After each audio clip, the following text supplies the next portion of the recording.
نہ کہ وہ وادی آج بھی اس کہانی کو، اس یاد کو تازہ کر رہی۔ حضرت خلیل اللہ کے ہاں اولاد نہیں ہے۔ حضرت سارہ کے بعد حضرت ہاجرہ سلام اللہ علیہا سے نکاح فرمایا، اور اللہ تعالیٰ نے حضرت ہاجرہ کے بطن سے ایک پیارا بیٹا عطا کیا جس کا نام اسماعیل رکھا۔ لیکن آزمائش یہ آئی، حکم یہ ہوا کہ میرے خلیل اگر مجھ سے محبت کرتے ہو تو اپنے اس بیٹے کو اور اپنی اہلیہ کو وادی غیر ذی زرع میں چھوڑ آؤ، اور اللہ کے حکم کی تعمیل کرتے ہوئے اپنی زوجہ کو اور اپنے نونہال بیٹے کو وہاں چھوڑ آئے۔ پھر 13 سال کی عمر کو جب حضرت اسماعیل پہنچے تو حضرت خلیل اللہ ملنے گئے۔ ایک خواب دیکھا۔ خواب میں کیا منظر تھا کہ میں اپنے بیٹے کو ذبح کر رہا ہوں۔ اللہ اکبر! یہ کوئی آسان کام نہیں تھا، لیکن نبی کا خواب بمنزلہ وحی ہوتا ہے۔ ہمارے خواب شیطانی وسوسے بھی ہوتے ہیں، الجھے ہوئے خیالات کا عکس ادغاث احلام بھی ہوتے ہیں، اور ہمارے کچھ خواب اچھے بھی ہوتے ہیں۔ نبوت کا 46واں حصہ بھی خوابوں کو کہا گیا ہے، اچھے خوابوں کو۔ لیکن نبی کا خواب محض خیر پر مشتمل ہوتا ہے اور شیطان کے وسوسے کا نتیجہ نہیں ہوتا، یہ اللہ کی طرف سے نبی کو القاء کی گئی بات ہوتی ہے۔ اب حضرت ابراہیم علیہ السلام کو خواب یہ آتا ہے کہ میں اپنے بیٹے کو ذبح کر رہا ہوں، 13 سال کا نونہال بیٹا، اور بیٹا بھی وہ جو اللہ سے دعائیں مانگ مانگ کے لیا گیا۔ حکم ہے کہ اس بیٹے کو میری رضا کے لیے ذبح کر دو۔ اللہ اکبر! حضرت خلیل اللہ اٹھے، بیدار ہوئے اور اس خواب کی تکمیل کے لیے آمادہ ہو گئے۔ اپنی زوجہ سے کہا، زوجہ محترمہ حضرت ہاجرہ سلام اللہ علیہا سے کہا کہ بیٹے کو تیار کر دو، دوست کی دعوت پہ لے جانا ہے۔ خلیل عربی میں دوست کہتے ہیں، اور اللہ نے حضرت ابراہیم کو خلیل اللہ اپنا دوست قرار دیا تھا، تو کہا دوست کے بلاوے پہ جانا ہے، دوست کی دعوت پہ جانا ہے، تو بیٹے کو تیار کر دو۔ حضرت ہاجرہ شہزادے کو تیار کر دیتی ہیں، مانگ سجاتی ہیں، تیل لگاتی ہیں، خوبصورت کپڑے پہناتی ہیں۔ بیٹا تیار ہوتا ہے اور باپ اپنے بیٹے کو لے کر کے منا کی وادی کی جانب بڑھتا ہے۔ شیطان سمجھا کہ یہ موقع کتنا نازک ہے، اور اگر یہ قربانی ہو گئی تو قیامت تک آنے والے لوگوں کے لیے یہ نمونہ ہوگی، اتنا بڑا ایثار۔ تو حضرت ابراہیم کے پاس پہنچا اور کہا، اے خلیل، اے ابراہیم، اللہ کو راضی کرنے کے اور تھوڑے موقع ہیں اور تھوڑے ذریعے ہیں، ضرور بیٹے کو ہی ذبح کر کے اللہ راضی ہوتا ہے؟ تو حضرت خلیل اللہ نے کنکر اٹھا کے اس کو مارتے ہوئے کہا، بھاگ جائے یہاں سے، میری گود میں ایک اسماعیل ہے، اگر 1000 اسماعیل بھی ہوتے رب کے حکم پہ قربان کر۔ حضرت اسماعیل کے پاس آیا، تمہارا باپ تمہیں کہاں لے کے جا رہا ہے؟ کہا دوست کی دعوت پہ، ان کے دوست نے بلایا ہے، اس دعوت پہ ہم جا رہے۔ کہا نہیں نہیں، تمہیں ذبح کرنا چاہ رہا ہے اور اس کو اللہ کا حکم سمجھ رہا ہے۔ تو آپ نے بھی پتھر اٹھا کے مارا، کہا ہٹ جا میرے راستے سے۔ اسماعیل کے بدن میں ایک جان ہے، لو لو میں بھی جان ہوتی، رب کے حکم پہ قربان کر دے۔ ماں کی ممتا بڑی کمزور ہوتی ہے، اولاد کے لیے اس کے جذبات بڑے حساس ہوتے ہیں۔ تو سیدہ ہاجرہ کے پاس آ پہنچا، کہا ہاجرہ، شہزادہ کدھر ہے؟ کہا کہ باپ بیٹے کو لے کر کے دوست کی دعوت پہ گیا ہے۔ کہا کہ وہ تو ذبح کرنے لے جا رہا ہے۔ کہا کوئی سوچ کے بات کر، وہ بیٹے کو ذبح کرے گا جس کو اللہ سے مانگ مانگ کے لیا، بڑھاپے کا سہارا، عصائے پیری، راتوں کے رت جگے، سسکیاں، آہیں اور دعائیں اور التجائیں اور تمنائیں اللہ کے حضور کر کر کے رب سے مانگ مانگ کے بیٹا لیا، اور اس کو اپنے ہاتھوں سے ذبح کر دے گا؟ بیٹا تو نالائق بھی ہو تو کوئی باپ اسے ذبح نہیں کرتا۔ یہ بیٹا، اس کی آنکھوں میں تو نور اور چمک اور روشنی نبوت کی نظر آ رہی ہے، بھلا باپ کیسے ذبح کرے گا؟ تو کہا وہ اسے اللہ کا حکم سمجھ رہا ہے. کہا اچھا؟ کہا ہاں. تو حضرت حاجرہ نے کہا ظالم تو کہیں شیطان تو نہیں ہے؟ میری گود میں آج ایک اسماعیل ہے، اگر رب کا حکم ہے تو 1000 اسماعیل بھی ہوتا تو قربان کر. ماں کی ممتا پہ قربان جائیے، بیٹے کی وفاداری پہ قربان جائیے، اور باپ کی اللہ کے حکم کی تعمیل اور ایثار کے جذبوں پہ قربان جائیے. جب وادی منا میں پہنچے تو حضرت اسماعیل علیہ السلام کو حضرت خلیل اللہ نے کہا یا بنیا، اے میرے بیٹے. کتنا دل آویز لہجہ ہے، کتنا پیار ٹپک رہا ہے. اے میرے بیٹے، میں نے خواب دیکھا ہے. خواب کیا دیکھا ہے؟ کہ میں یہ خواب دیکھ رہا ہوں کہ میں تجھے ذبح کر رہا ہوں. فانظر ماذا ترى، اب تو بتا تیری رائے کیا. باپ بیٹے سے کہے کہ میں تمہیں ذبح کر رہا ہوں تو بیٹے کا انداز کیا ہوگا؟ آج تو باپ کسی بیٹے کو زیادہ محبت سے نواز دے تو دوسرے بیٹے شکایت کو نہ ہو جاتے ہیں کہ ہمارا باپ ظالم ہو گیا ہے. کسی وجہ سے کسی کو ترجیح دے دے، اپنے مال میں سے کسی کو کچھ زیادہ دے دے، اور وہ اس کا اختیاری مال ہو، لیکن اس کے باوجود بھی وہ اپنے چچاؤں کو، عزیزوں کو، رشتہ داروں کو کہتے ہیں جناب ہمارا باپ منصف نہیں رہا، ہمارا باپ زیادتی کر رہا ہے. یار یہاں باپ بیٹے کو کہہ رہا ہے کہ بیٹا میں تجھے ذبح کر رہا ہوں. بیٹے کے تیور نہیں بدلتے. یہ فیضان نظر تھا یا کہ مکتب کی کرامت تھی؟ سکھائے کس نے اسماعیل کو آداب فرزند؟ باپ نے کہا بیٹا میں تجھے ذبح کر رہا ہوں. بیٹے کا دل آویز جواب سنیے. بیٹا سر جھکا دیتا، امتثال امر تھا، حکم کی تعمیل تھی. بیٹا کہتا جی جیسے آپ کی مرضی، یہ بھی امتثال امر تھا. بیٹا خاموشی سے جھک جاتا، یہ بھی امتثال امر تھا. گردہ رکھ دیتا، یہ امتثال امر تھا. بیٹا کہتا جی جیسے آپ چاہیں، امتثال امر تھا. لیکن بیٹے نے جو جواب دیا قیامت تک اس کو بھی سنہری حروف سے لکھا جائے گا. باپ نے کہا بیٹا میں تجھ کو ذبح کرنا چاہ رہا ہوں. جواب کیا آیا؟ یا آباتے، اے میرے ابو. ذرا دیکھیے باپ کا یہ کہنا کہ میں تمہیں ذبح کر رہا ہوں، اس کے جواب میں تیور نہیں بدلتے. چہرے پر جلال اور غصہ اور عجیب سی کیفیت پیدا نہیں ہوتی کہ میرے باپ آپ کیا بول رہے ہیں. لیکن جب باپ بولا بیٹا میں تجھ کو ذبح کرنا چاہ رہا ہوں تو فرما بردار بیٹا کیا بولتا؟ یا آباتے، اے میرے باپ. اللہ اکبر. تم تو ذبح کرنا چاہتے ہو. یا آبا تفعل ما تؤمر، ابو ذبح کیا ہے، جو کرنا ہے کیجئے. یہ نہیں کہا کہ ذبح کرنا چاہتے ہاں ذبح کر لیجیے. ذبح کا جواب ذبح سے دینا یہ مکمل فرما برداری تھی. باپ کہتا یا آبا، یا بنیا، اے میرے بیٹے میں نے خواب دیکھا ہے، میں تجھے ذبح کر رہا ہوں. تو بیٹا کہتا ہاں مجھے ذبح کر لیجیے. یا آبا تذبح، ہاں مجھے ذبح کر لیجیے. لیکن بیٹا یہ نہیں کہتا کہ ذبح کر لیجیے. ذبح کا جواب ذبح میں نہیں کہا، بلکہ جواب 2 قدم آگے بڑھ کے دیا. یا آبا تفعل ما تؤمر، ماں میں عموم ہے. ابو ذبح کیا، جو بھی کرنا ہے کیجیے. رہی بات میری گردن پہ چھری چلے گی، بدن تو تڑپے گا، لیکن ستاجدونی انشاءاللہ من الصابرین. میرے رب نے چاہا تو صبر کر کے دکھاؤں گا.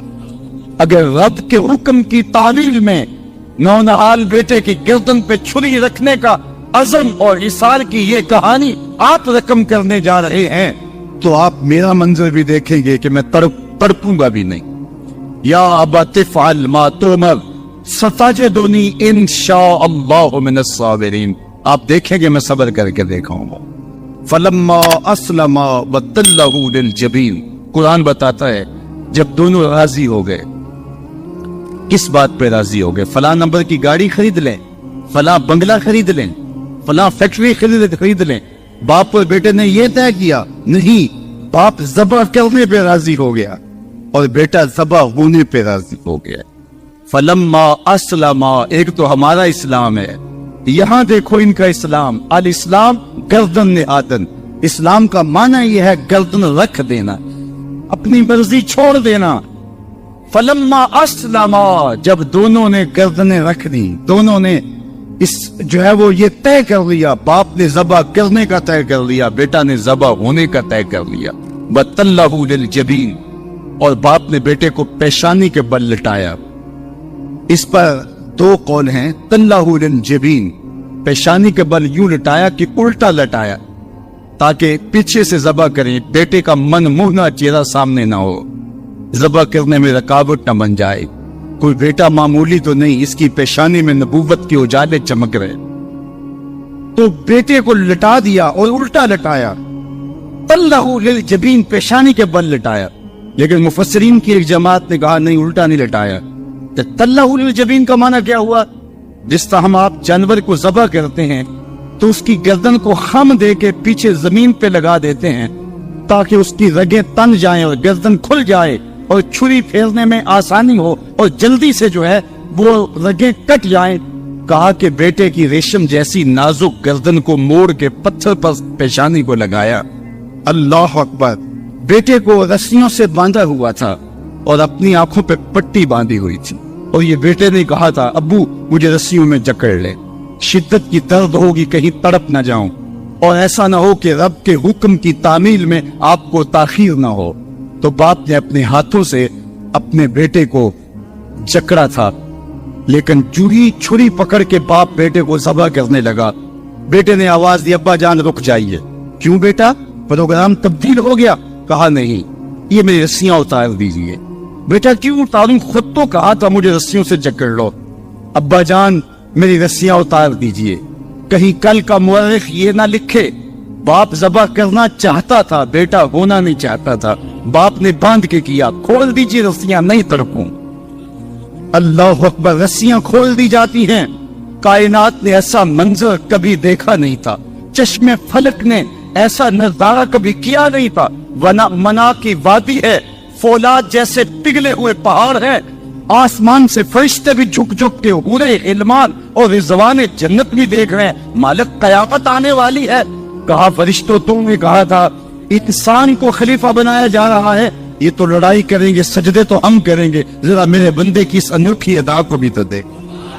لاؤ سارے سجدے، اپنے قیام لاؤ، اپنے رکوع اور اپنے سجود لاؤ، اور میرے بندے کے اس جذبہ ایثار کے مقابلے میں رکھو۔ اللہ اکبر! حضرت خلیل اپنے نونہال بیٹے کو فلما اسلما وتلہ للجبین، قرآن نے منظر نگاری کی ہے کہ جب باپ بیٹا راضی ہو گئے، باپ ذبح کرنے پہ راضی ہو گیا، منا کی وادی ہے، کوئی تیسرا شخص نہیں ہے، پگھلے ہوئے پہاڑ ہیں، آسمان کا منظر ہے، ہاتھوں میں چھری پکڑی ہے، زمین تھرانے لگی، عرش کانپنے لگا، وادی پہ راشا تاری ہے، سورج سے یہ منظر نہیں دیکھا جا رہا، کارکنان قضاء و قدر کی چیخیں نکل رہی ہے، مالک یہ کیا ہونے جا رہا ہے؟ کہا ذرا میرے بندے کی ادا تو دیکھو۔ پھر ہاتھوں میں چھری پکڑ کے آنکھوں پہ پٹی بندھی ہے اور نونہال لیٹا ہے، اور پیشانی موڑ کر کے، گردن موڑ کر کے پیشانی زمین پہ لگائی، اور تنی ہوئی رگوں پر حضرت خلیل اللہ نے جب چھری پکڑ کے چھری کو پوری ہمت کے ساتھ بیٹے کو ذبح کرنے کے لیے جنبش دی۔ چھری تو جنبش کرتی ہے لیکن ایک بال بھی نہیں کٹتا۔ چھری کو زمین پہ مارا، زمین میں دھنس جاتی ہے۔ لیما تقطعی یا سکین، چھری کاٹتی کیوں نہیں؟ تیرا کام تو کاٹنا تھا۔ آواز آئی الخلیل یامرنی والجلیل ینہانی، خلیل کاٹنے کا کہتا ہے، رب جلیل کہتا ہے خبردار ایک بال بھی کاٹا۔ چھری تیرا کام تو کاٹنا تھا، حضرت آگ کا کام بھی تو جلانا تھا، جس نے آگ کو جلانے سے روکا تھا آج اسی کا حکم میرے نام بھی ہے کہ ایک بال بھی نہیں کاٹنا۔ اس سے راستہ اختیار کیا جا سکتا تھا نکلنے کا، میں نے تو چھری چلائی، اب کیا کروں؟ چھری نے کام نہیں کیا، شکر ہوا بیٹا بچ گیا، لیکن نہیں، خلیل سمجھے شاید کوئی دل میں نرمی پیدا ہوئی تو رب نے چھری کو روک دیا، چھری کو پھر پتھر پہ رگڑا، تیز کیا، اور چھری کی نوک کو نازک گلے پہ رکھ کے پورا وزن ڈال دیا، گلا کٹ گیا، خون بہنے لگا۔ حضرت خلیل خوش ہو گئے، کتنا مشکل کام تھا، بیٹے کو ذبح کرنا، میں کر دیا۔ جلدی سے آنکھوں سے پٹی کھولی تو کہا، دیکھا کیا کہ منظر بدلا ہوا تھا، بیٹا سمجھ کے جسے ذبح کیا تھا وہ بیٹا نہیں تھا، وہ دمبا تھا۔ اور حضرت اسماعیل پاس کھڑے مسکرا رہے تھے. بے فاختہ زبان سے نکلا اللہ اکبر. تو حضرت اسماعیل بولے لا الہ الا اللہ واللہ اکبر. پاس کھڑے جبریل جو دمبا لے کے آئے تھے بولے اللہ اکبر وللہ الحمد. ادھر سے آواز آئی وَنَادَيْنَاهُ أَن يَا إِبْرَاهِيمُ قَدْ صَدَّقْتَ الرُّؤْيَا إِنَّا كَذَلِكَ نَجْزِي الْمُحْسِنِينَ. ادھر سے آواز آئی جس سے پہاڑ کی وادی گونجنے لگی اے ابراہیم تو نے واقعی خواب پورا کر دکھا. وَنَادَيْنَاهُ. سب مترجمین نے اس کا ترجمہ یہ کیا ہے واو حالیہ ہے, یہ طلباء جانتے ہیں. اس حال میں ہم نے ندا دی. حال کیا تھا کہ دمبا ذبح پڑا ہوا تھا, حضرت اسماعیل مسکرا رہے تھے, جبریل پاس کھڑے تھے. جبریل کا پاس کھڑا ہونا اس بات کی دلیل تھی کہ یہ دمبا وہ لے کے آئے ہیں, اور ان کا مسکرانا یہ ساری کہانی بتا رہا تھا. تو حضرت ابراہیم علیہ السلام نے جب یہ منظر دیکھا تو یقین تو ہو گیا کہ یہ رب کی طرف سے انتظام ہے, جبریل لے کے دمبا کھڑے ہیں. تو یہ یقین تو تھا, لیکن مزید تیقن پیدا کرنے کے لیے اللہ کی وحی اترنے لگی اور حضرت خلیل کا دل باغ باغ ہو گیا. وَنَادَيْنَاهُ. اس حال میں جب دمبا ذبح پڑا تھا اسماعیل خوشکن مسکرا رہے تھے, خوبصورت ہنسی ہنس رہے تھے, مسکرا رہے تھے, اور حضرت جبریل بھی مسکرا رہے تھے. تو اس حال میں ہم نے ندا دی ابراہیم تو نے واقعی خواب پورا کر دکھایا. سب نے یہ ترجمہ کیا اس حال میں ہم نے ندا دی, کیونکہ واو حالیہ ہے. لیکن ٹھنڈ نہیں پڑتی تھی. ٹھنڈ تب پڑی جب کنز الایمان کھولا. تو میرے امام نے اس کا جو ترجمہ کیا آپا شش کر اٹھیں گے. سب نے کہا اس حال میں ہم ندا دی کہ اے ابراہیم تو نے واقعی خواب پورا کر دکھایا. لیکن اعلیٰ حضرت جنہوں نے قرآن کا ترجمہ ہی نہیں کیا, قرآن کی ترجمانی بھی کی ہے, انہوں نے اس کا ترجمہ کیا وَنَادَيْنَاهُ أَن يَا إِبْرَاهِيمُ. اے مخاطب اس موقع کا حال نہ پوچھ جب ہم نے ندا دی. پھر کیا معلوم ہوگا کہ جب ہم نے آواز دی یقین تو پہلے ہی پیدا ہو چکا تھا, لیکن جب وادی وحی کے اجالوں سے چمکنے لگی اور ہر سمت وحی کا نور پھیل گیا, پھر کیا حال ہوا حضرت خلیل کا. اے مخاطب پھر اس موقع کا حال نہ پوچھ جب ہم نے ندا دی اے ابراہیم تو نے واقعی خواب پورا کر دکھایا. اِنَّا كَذَلِكَ نَجْزِي الْمُحْسِنِينَ. ہم نیکوکاروں کو یوں ہی جزا دیتے. ہم آپ کا بیٹا تو نہیں لینا تھا, بس ابراہیم تیرا امتحان پورا ہو گیا, تو نے امتحان میں 100 نمبر لے لیے, سرخرو ہو گیا, کامیاب ہو گیا. یہ تماشا لب پام تو نہیں تھا, یہ کوئی آسان کام تو نہیں تھا. اللہ اکبر. فرمایا ہم نے اس کو پچھلوں کے لیے سنت کے طور پہ باقی رکھا. سلام علی ابراہیم. ابراہیم تیرے اوپر سلام. آج اسی منصب پہ, اسی قربان گاہ پہ 40 لاکھ حجاج کرام قربانیاں پیش کرتی. کوئی 2 قربانیاں, کوئی 5 قربانیاں, بعض 100 اونٹ پیش کر رہے ہوتے ہیں. اللہ اکبر. صدیاں گزر گئی. یہ تو صرف منا کی قربان گاہ ہے. پوری دنیا پہ پھیلے ہوئے مسلمان اس دن جانور ذبح کر رہے ہوتے ہیں. عید کے دن قریب آتے ہیں تو میں گزرتا ہوں سڑکوں, بازاروں اور گلیوں سے, ہر سمت لوگ موٹے تازے جانور لیے پہنچ رہے ہوتے ہیں, اور سڑکوں کے اوپر جانوروں میں جو ہے وہ ٹھٹ لگے ہوئے ہوتے ہیں. تو میری زبان سے یہی جملے نکلتے ہیں سلام علی کرتا ہے. لیکن جناب ابراہیم کہتے ہیں کہ ان تماثیل کے آگے تم آسن مارے بیٹھے ہو جو اپنا دفاع بھی نہیں کر سکتے اور اپنی ضرورت کی تکمیل بھی نہیں کر سکتے, تمہاری ضرورتوں کو کیسے پورا کریں گے؟ تو یہ میرے رب نہیں ہو سکتے. شمس و قمر کو, چاند کو, سورج کو, ستاروں کو پوچھتے ہو, اچھا یہ چاند یہ ستارے رب ہے. تو جب ڈوب گئے تو کہا کہ جو ڈوبنے والے ہیں وہ میرے رب تو نہیں ہو سکتے. مجھے رب کی ضرورت پڑ جائے, رب ڈوبا ہوا ہو تو مجھے تو وہ چاہیے جو ہر وقت حاضر ہوگا. تو میں تو اس رب کی پوجا نہیں کر سکتا. یہ ان کے شعور کا امتحان تھا اور اس شعوری امتحان میں پورے نکلے. پھر اس کے بعد اگلا امتحان تھا کہ وہ اس شعور کو بیان کرنے کی طاقت بھی رکھتے ہیں کہ نہیں.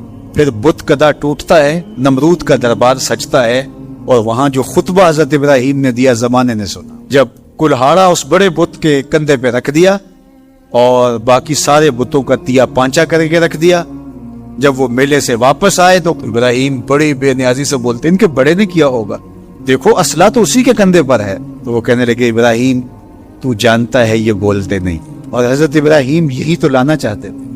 پھر جو خطبہ دیا اُفٍّ لَكُمْ وَلِمَا تَعْبُدُونَ مِن دُونِ اللَّهِ أَفَلَا تَعْقِلُونَ، افسوس ہے تمہارے اوپر اور افسوس ہے ان پر جن کو تم اللہ کے علاوہ پوجتے ہو. افلا تعقلون، تمہاری کھوپڑی میں دماغ نہیں ہے. اور پھر اللہ کی توحید کا بیان فرمایا. پھر اس کے بعد جان کا امتحان آیا تو پھر جلتے ہوئے شعلوں کے اندر جس طرح ہنس کے داخل ہوا پیغمبر. یہ الگ اور نرالی شان تھی. نمرود نے سوچا تھا جل کے راکھ ہو گیا ہوگا چیخا میں، لیکن 40 دن کے بعد جب آگ بجھتی ہے تو حضرت ابراہیم انگاروں سے چلتے ہوئے یوں باہر آتے ہیں جس طرح پھولوں پر کوئی نازنین چل کے آ رہا. حضرت ابراہیم علیہ السلام کی عادت یہ تھی کہ مہمان کے بغیر کھانا نہیں کھاتے تھے. اور یہ بات ذہن میں رکھو کہ جو کھانا مہمان کے ساتھ کھایا جاتا ہے اس کا حساب نہیں ہوگا، چاہے وہ پرتکلف ہی کیوں نہ ہو. تو جب بھی بھوک ستاتی تو کسی شخص کو ڈھونڈ کے لے آتے اور اس کے ساتھ دسترخوان پہ بیٹھ کے کھانا کھاتے. ایک دن ایک مہمان کو ڈھونڈ لائے اور کھانا تیار تھا تو کہا کہ اللہ کا مبارک نام لیجیے اور شروع کیجیے. اس نے کہا میں تو اللہ کو نہیں مانتا. تو کہا کہ میاں تیرا اور میرا رشتہ کیا ہے؟ میں تجھے اللہ کے نام پہ ہی تو کھلا رہا ہوں کہ تو اس کا بندہ ہے، اور اگر تو اس کا نام ہی گوارا نہیں کرتا تو پھر کیا باقی بچا؟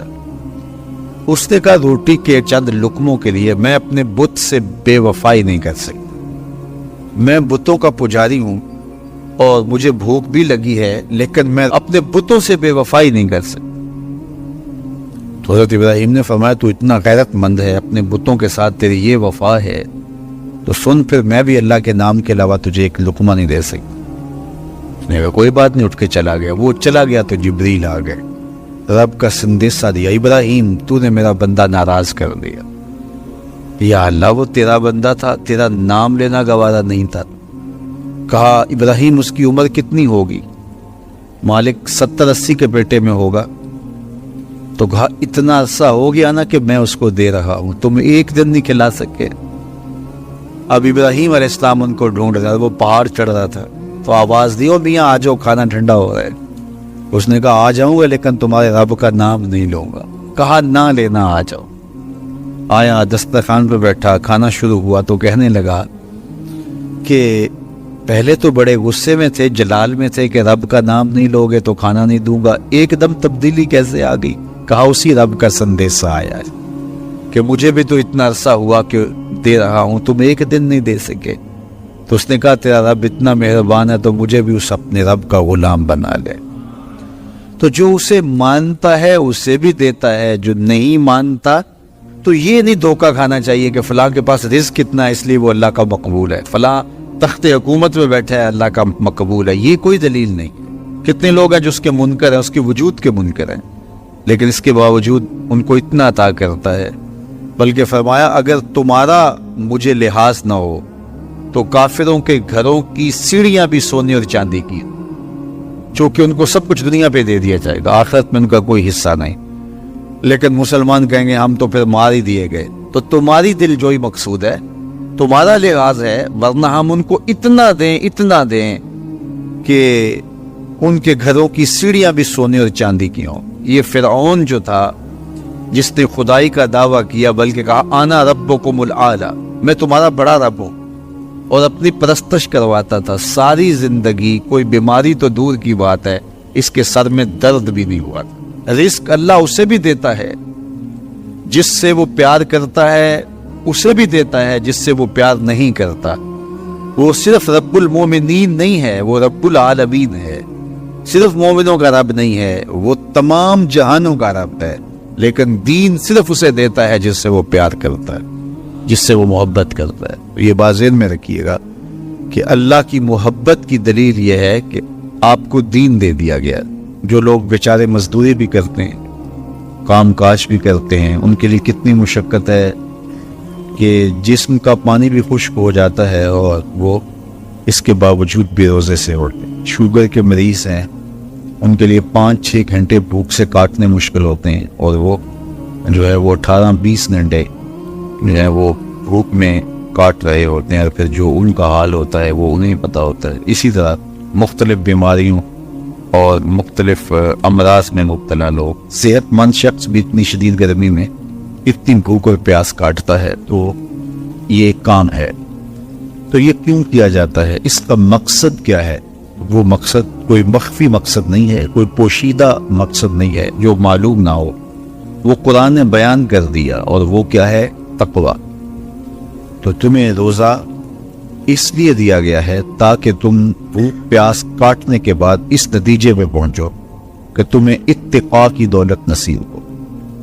تو میں اور آپ 20 روزے گزار چکے ہیں, اب 21ویں روزے میں داخل ہو چکے ہیں. ہمیں ضرور اپنا جائزہ لینا چاہیے کہ کیا ہمیں مقصود کا کچھ حصہ نصیب ہوا ہے. اگر ہوا ہے تو ہمیں مبارک ہو, اور اگر نہیں تو ابھی موقع ہاتھ سے نہیں گیا, ابھی 10 دن ہمارے پاس باقی ہیں. تو بھرپور محنت کر کے, مشقت کر کے اپنے آپ کو اس منزل تک لے جانا چاہیں. بعض کا ایسا ہوتا ہے کہ برتن کے پیندے میں سوراخ ہوتا ہے اور آپ اوپر سے پانی ڈالتے رہتے اور نیچے سے وہ بہہ جاتا ہے, تو آپ سارا دن بھی اس کے اندر پانی ڈالتے رہیں تو اس میں جمع نہیں ہو پاتا, کیونکہ اس کا پیندہ جو ہے وہ سوراخ ہے. تو اگر ہم بھوک اور پیاس کاٹتے رہیں, کوئی نتیجہ نہ پیدا ہو رہا ہو, تو پھر ہمیں دیکھنا ہوگا کہ کہیں کوئی ایسا سکم تو نہیں ہے کہ جس سے ہمارا عمل جو ہے وہ پانی کی طرح بہ رہا اور ضائع ہو رہا ہے اور اندر کچھ بھی نہیں ٹھہر رہا. اور روزے میں اللہ تعالیٰ ہمیں ایک موقع دیتا ہے ہم اپنے آپ پہ غور کریں. دیکھیے, میں اور آپ یہ کہتے ہیں کہ یہ جو اعمال بد ہیں یہ شیطان کی وجہ سے. شیطان ایک ایسا مکار, ایک ایسا زیرک, ایک ایسا چالاک دشمن ہے کہ جو ہمیں چاروں طرف سے حملہ آور ہو رہا ہے. یہ چمکھی لڑائی ہے شیطان کے ساتھ. اس نے کہا میں دائیں سے آؤں گا, بائیں سے آؤں گا, آگے سے آؤں گا, پیچھے سے آؤں گا. وہ کسی نہ کسی طریقے سے آتا ہے. اور جب شیاطین جکڑ دیے گئے, اب ہم دیکھیں کہ ہمیں جو بہکاتا تھا, ہمارے ساتھ مکر اور چالاکی کے ساتھ ہمیں راہ مستقیم سے ہٹانے کی کوشش میں لگا ہوا تھا, اب وہ تو جکڑ دیا گیا. اور ہم اس کے باوجود بھی گناہ کی زندگی میں کیوں ہیں؟ یہ میرے لیے اور آپ کے لیے ایک سوچنے کی بات ہے کہ جو چیز ہمارے بہکاوے کا سبب تھی وہ تو اب نہیں رہی, وہ تو جکڑ دی گئی. اور یہ پکی اور طے شدہ بات ہے کہ وہ واقعتاً جکڑ دیا گیا.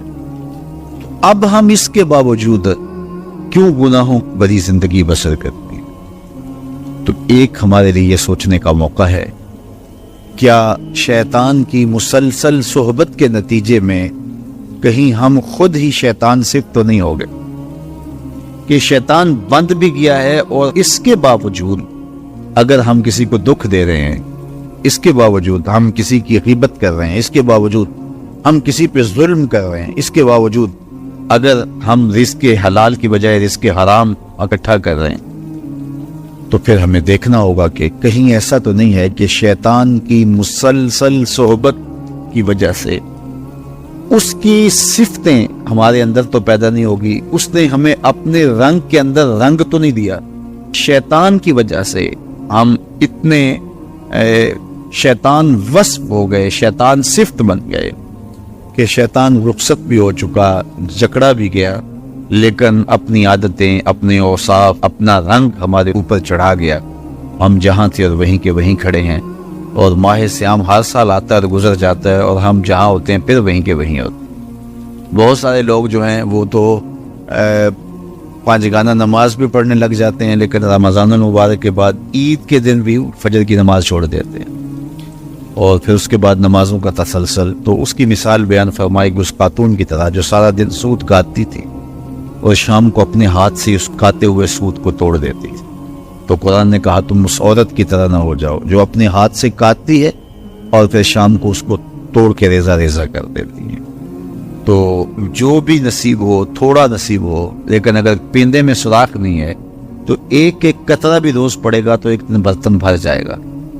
اور پیندے میں اگر سوراخ ہے تو جتنا مرضی ڈالتے رہو گے ایک قطرہ بھی اس کے اندر نہیں روک پائے گا. تو سب سے پہلے ہمیں اپنے آپ کو محفوظ کرنا ہوگا, وہ برائی کے راستے بند کرنے ہوں گے, اور اپنے من کی صفائی اور ستھرائی کے لیے کوشاں ہونا پڑے گا. تو یہ رمضان ہمیں سکھاتا ہے, ماہ سیام ہمیں بتاتا ہے کہ ہم کس طرح اپنے آپ کو بچا سکتے ہیں۔ جب بھی کوئی سائل کسی سے مانگتا ہے تو دو طریقے ہوتے ہیں۔ کچھ سائل ایسے ہوتے ہیں جو کوئی بات نہیں کرتے، سیدھا کے ہاتھ پھیلا دیتے، ایک تو سائل یہ ہے۔ اور سائل مانگنے والے جو بڑے اچھے طریقے سے مانگنے کا بھی فن جانتے ہیں تو ان کا طریقہ یہ نہیں ہوتا کہ کسی کے آگے جا کے بس ہاتھ پھیلا دے، پہلے وہ اس کی تعریفیں کرتے ہیں، پھر جو ہے وہ اس کی رحم دلی کا ذکر کرتے ہیں، پھر اس کے مال و اسباب جو اس کو دیے گئے ہیں ان کے قصیدے پڑھتے ہیں، پھر اپنی وفاداری کا اظہار کرتے ہیں، پھر جھولی پھیلاتے ہیں۔ تو یہ دوسرا اور مہذب طریقہ ہے۔ ایک تو مانگنے والا اپنی ضرورت کو یوں ہی کسی کے سامنے رکھ دے، اور ایک یہ ہے کہ مانگنے والا اپنی ضرورت کو رکھنے سے قبل جس سے مانگ رہا ہے پہلے اس کی تعریف کرے۔ اب بندے اللہ سے ہدایت مانگنے کے لیے کھڑے ہوئے، پہلے تو وضو کیا، صاف ستھرے ہوئے، کانوں پہ ہاتھ لگائے، اس کے بعد ہاتھ باندھ کے ادب سے کھڑے ہو گئے، اور اب مانگنے لگیا تو کیا بولے؟ الحمدللہ رب العالمین۔ وہ آتے ہیں نا مانگنے والے دروازے پہ تو کہتے ہیں دوبارہ وسدہ روے، فلاں ہو فلاں ہو، وہ تعریفیں کرنے لگ جاتے ہیں۔ تو یہ مرحلہ ہوتا ہے۔ ابھی اس نے سوال لب پہ نہیں لایا ہوتا تو گھر والا پہلے بچے کو کہتا ہے جا اتنے پیسے اس کو دے گیا، میاں وہ تو آپ کی تعریفیں کر رہا ہے، مانگ تھوڑا رہا ہے۔ وہ سمجھتا ہے جو تعریفیں کرنا شروع ہو گیا یہ مانگنے کے لیے تو کر رہا ہے۔ اللہ اکبر۔ تو جب بندہ الحمدللہ کہتا ہے رحمتیں اسی وقت برسنا شروع ہو جاتی۔ الرحمن الرحیم، میں سخی کی دہلیز پہ کھڑا ہوں جو رحمان بھی ہے جو رحیم بھی ہے، محض اپنے کرم سے عطا کرتا ہے، رحم کی بھیک مانگ رہا ہوں۔ پھر کیا کہہ رہا ہے؟ مالک یوم الدین، کسی کنگال سے نہیں مانگ رہا، اس سے مانگ رہا ہوں جو مالک ہے، دنیا کا بھی مالک ہے، آخرت کا بھی مالک ہے۔ پھر اس کے بعد اگلی بات کیا کہتا ہے؟ ایاک نعبد و ایاک نستعین، مالک میں پوچھتا بھی تجھے ہوں اور مانگتا بھی تجھ سے ہوں۔ دیکھو سائل اس اعتبار سے بھی دو طرح کے ہوتے ہیں۔ ایک سائل ہوتا ہے جو بائی پاس پہ اترتا ہے، ایک کے گھر کے سامنے جاتا ہے، یہی طریقہ صحیح مانگنے کا، لیکن جاتا ہے کہ گھر کے سامنے تعریفیں کرتا ہے، اور مالک خانہ کو پتا ہوتا ہے کہ یہ ہمسایہ سے بھی مانگ کے آیا ہے، میرے گھر سے بھی مانگ رہا ہے، اگلے گھر سے بھی مانگ رہا ہے، تو وہ اسے تھوڑا سا آٹا دے دیتا ہے، 1 روپیہ دے دیتا ہے۔ اس کو پتا ہے اس نے پورا گاؤں مانگنا ہے، آدھا گاؤں مانگ آیا ہے، آدھا گاؤں اس نے ابھی مانگنا ہے، تو سارے 1 روپے دیتے ہیں۔ ایک تو سائل وہ ہے جو در در پہ جاتا ہے، اور ایک سائل بائی پاس سے اترا، وہاں سے پل عبور کیا، پھر گلی سے گزرتے ہوئے یہاں آیا، اور یہاں آ کے آپ کے ساتھ اس نے کہا کہ میں کسی در پہ نہیں گیا، آپ کے پاس آیا ہوں، اب آپ نے میری ضرورت پوری کرنی ہے، تو پھر 8 آنے 5 روپے تو نہیں دیے جائیں گے، پھر تو جو میری استطاعت ہوگی، جو آپ کی استطاعت ہوگی، اس استطاعت کے مطابق دیں گے کہ یہ سارا شہر چھوڑ کے آیا ہے، یہ کسی سے نہیں مانگتا، یہ مجھ سے ہی مانگتا ہے، تو پھر آپ اس کی ضرورت پوری کریں گے۔ اگر آپ کے بس میں ہوا تو مانگنے والا کیا کہہ رہا ہے؟ ایاک نعبد، یہ پیشانی کہیں اور نہیں جھکتی، و ایاک نستعین، یہ جھولی کسی اور چوکھٹ پہ پھیلتی نہیں۔ وہ کریم، وہ مالک رب جو تمام جہانوں کا رب ہے، میں اس کی دہلیز پہ کھڑا ہوں، اور آیا سیدھا اسی کی دہلیز پہ ہوں، نہ اس سے پہلے کسی در پہ گیا ہوں، نہ اس کے بعد کسی در پہ جانا ہے، تو پھر مالک بھی کرم نوازیاں اور رحمتیں اس کی جھولی میں ڈال دیتا ہے۔ اب اتنی لمبی تمہید باندھنے کے باوجود مانگا کیا؟ ذرا غور کیجئے، یہ وہ ہے جو ہم ہر روز ہر نماز کی ہر رکعت میں مانگتے ہیں، اور مانگنے کا طریقہ کتنا خوبصورت ہے، اور مانگنے والے یوں ہی مانگا کرتے ہیں، پہلے جس سے مانگنا اس کی تعریفیں کرتے ہیں۔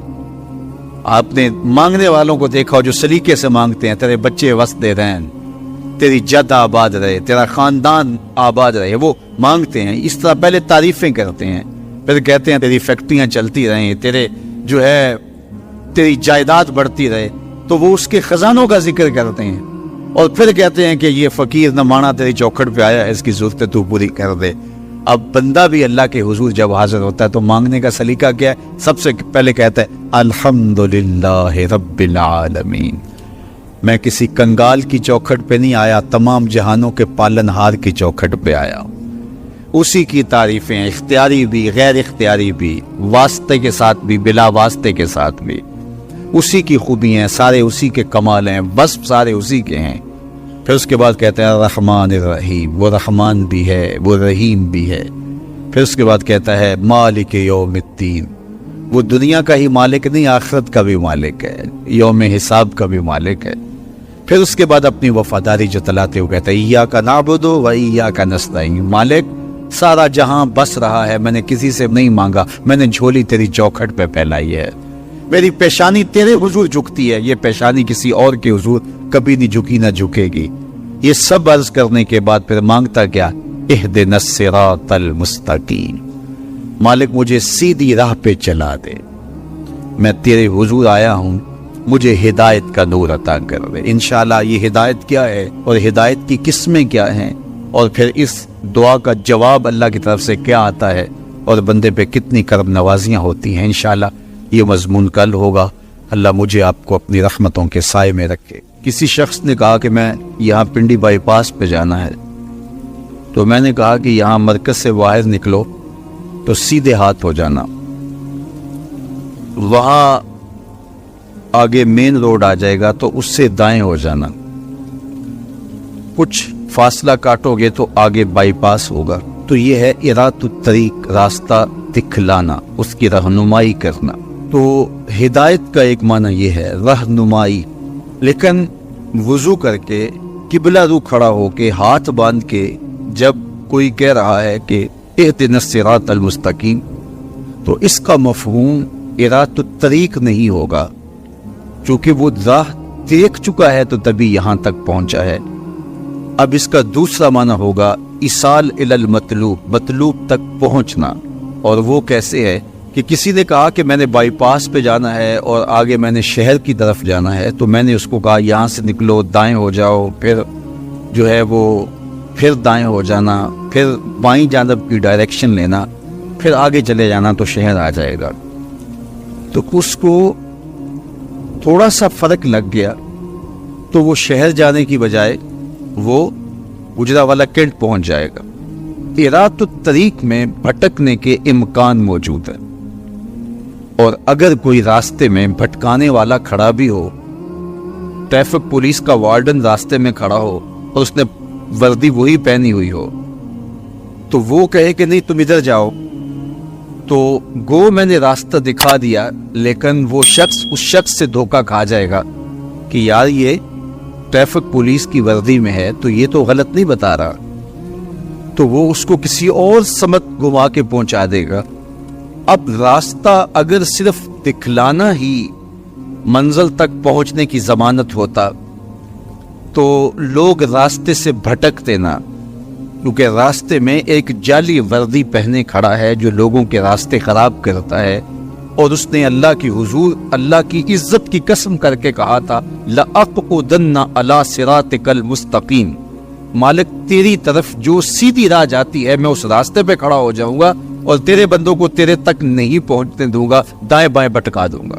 تو ارات الطریق میں بھٹکنے کے امکان موجود ہیں۔ اور دوسرا ہے ایصال الی المطلوب، آپ نے کہا کہ میں نے شہر جانا ہے، مجھے راستہ بتاؤ، میں نے آپ کا بازو پکڑا، آپ کو ساتھ لیا اور شہر پہنچا کر کہا کہ یہ تمہاری منزل ہے، تو اس کو کہتے ہیں ایصال الی المطلوب، مقصود تک، منزل تک، مطلوب تک پہنچا دینا۔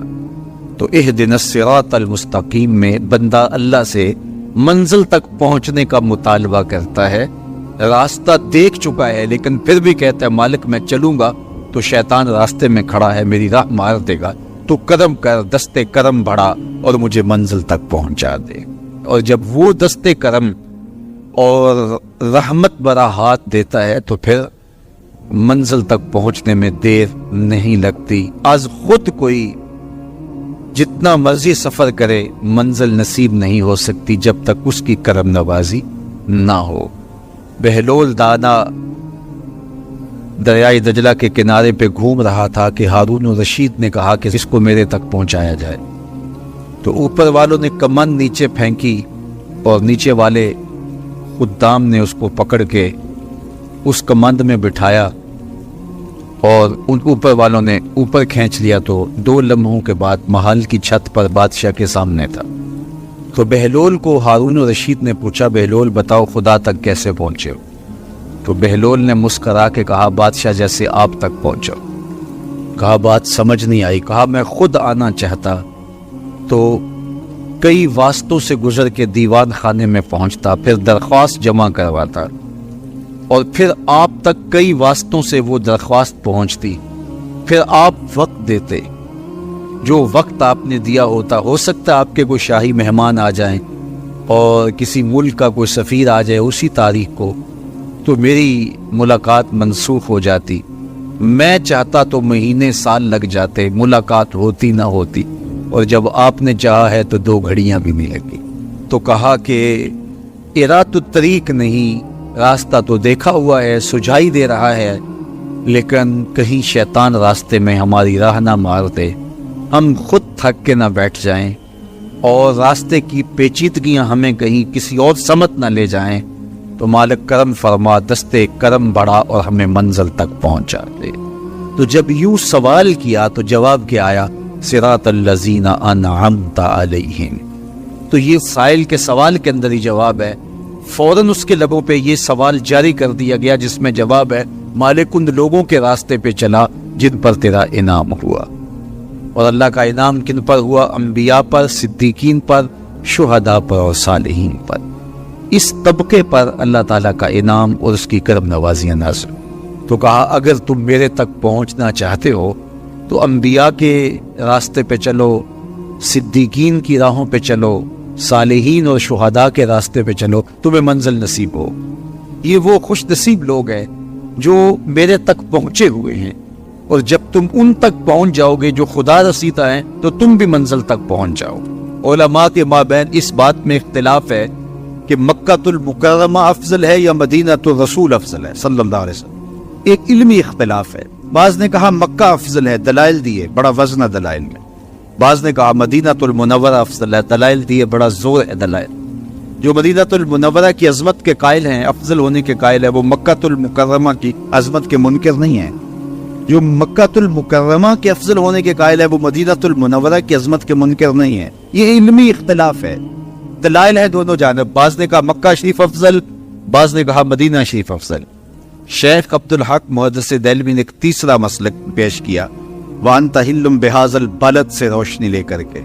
بعض نے کہا مکہ شریف افضل، بعض نے کہا مدینہ شریف افضل. شیخ فرمانے لگے جب حضور مکے میں تھے تو مکہ افضل تھا، جب مدینے آ گئے تو مدینہ افضل ہو گیا. جدھر جدھر سے وہ گزرتے گئے مجد و شرف بھی پیچھے پیچھے رہا. چند لمحوں کے لیے ٹھہرے تھے تم جس پیڑ کے نیچے، چند لمحوں کے لیے ٹھہرے تھے تم جس پیڑ کے نیچے، سنا ہے آج تک اس پیڑ کا سایہ مہکتا ہے. مکے میں تھے تو مکہ افضل تھا، مدینے میں تھے تو مدینہ افضل تھا. ایک بار وہ جدھر سے گزرے ہیں نصیر، ایک بار وہ جدھر سے گزرے ہیں نصیر، بار بار ادھر سے بہار گزری ہے. تو جو مکے میں تھے تو مکہ افضل تھا، مدینے میں آ گئے تو مدینہ افضل ہے. تو شرف مکان کا نہیں ہوتا، شرف مکین کا ہوتا ہے. حضرت شیخ شہاب الدین سہروردی علیہ رحمہ سے کسی نے کہا کہ میں ایک مسئلہ پوچھنا ہے. آپ نے کہا پوچھئے. کہا کہ اس کائنات میں سب سے افضل جگہ کون سی ہے؟ تو شیخ نے فرمایا بیٹا وہی جگہ جہاں حضور تشریف فرما ہے. تو مرید نے دوسرا سوال کیا، اگر سب سے افضل جگہ وہ ہے تو پھر ہم جنت کی آرزو کیوں کرتے ہیں؟ تو شیخ نے جو جواب دیا سنیے. فرمانے لگے بیٹا جب حضور یہاں ہیں تو یہ جگہ افضل ہے، جب جنت میں ہوں گے تو وہ افضل ہوگی. تو مکے میں ہے تو مکہ افضل، مدینے میں ہے تو مدینہ افضل، جنت میں ہے تو جنت افضل. جدھر جدھر سے گزرتے جائیں گے مجد و شرف بھی پیچھے پیچھے رہے گا. اور یہ میرا جوش خطابت نہیں ہے، میں اس پر ایک حدیث آپ کے سامنے رکھنا چاہتا ہوں کہ شرف مکان کا نہیں، شرف مکین کا ہوتا ہے. آپ نے تو یہ مسئلہ علماء سے سنا ہے کہ اگر لوگوں کو پتہ چل جائے کہ پہلی صف کا شرف کیا ہے، اجر کا حجم معلوم ہو کہ کتنا اجر ہے، تو وہ کہیں ہم نے تو کھڑے پہلی صف میں ہونا ہے، تو اس پہ کوڑا ڈالا جایا کرے، اس پہ الجھاؤ ہو جایا کرے. اب پہلی صف کون سی ہے؟ یہ جو محراب کے ساتھ والی صف ہے یہ پہلی صف ہے نا. لیکن اگر امام مصلی اٹھا کر کے برآمدے میں لے جائے تو مجھے بتاؤ یہ پہلی صف رہے گی؟ اس کو شرف نصیب رہے گا؟